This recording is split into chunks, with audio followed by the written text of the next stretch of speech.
This is a test only for geniuses. You need to cross this room, but without stepping on the black and white squares on the floor. There are only a few yellow squares on the floor, but they are far apart from each other. The first girl just took a look and said no one could do it. As expected, she was eliminated. Next came the second girl. She threw a rope, fixed it to the opposite door, and crossed the room along the rope. The third boy was very strong. With a light jump, he quickly crossed the room. As for the fourth boy, he exploited a loophole in the problem by resting his elbows and knees on the ground and inching forward bit by bit. At this point, only one boy remained. He just looked at the room and walked straight through. Amazingly, he also passed the test. Everyone else was stunned. The boy said the problem was no stepping on squares, but the squares on the floor weren't equal in length and width, so they were rectangles, not squares. The examiner was very satisfied and took them to the next round of testing. In this round, they had to navigate a maze within 5 minutes, then climb stairs to ring a bell upstairs. But only the first 3 people to ring the bell would be accepted. With the sound of the bell, the fourth test officially began. Rennie noticed arrows on each door, but they seemed to have no pattern. Just then, he remembered what Rhonda had said. Only by closing your eyes and feeling with your heart could you find the way out. It turned out the signs used Braille.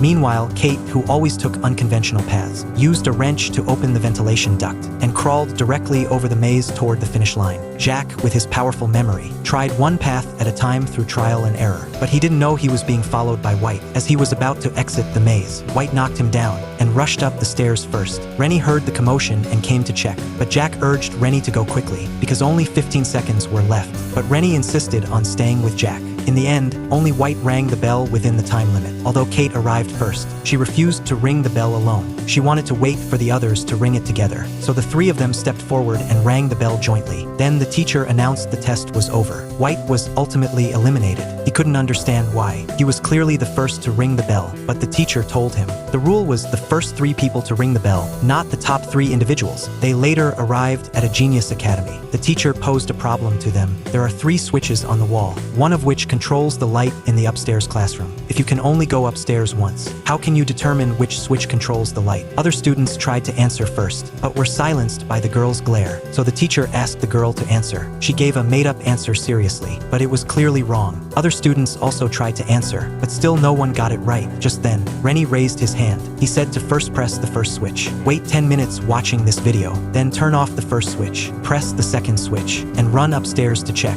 If the light was on, it meant the second switch was correct. If the light was off, touch the bulb with your fingers. If the bulb was hot, it had been powered on before, so the first switch was correct. If the bulb was cold, the third switch was correct. The teacher was immediately impressed by Rennie, but Kate gave an even simpler answer.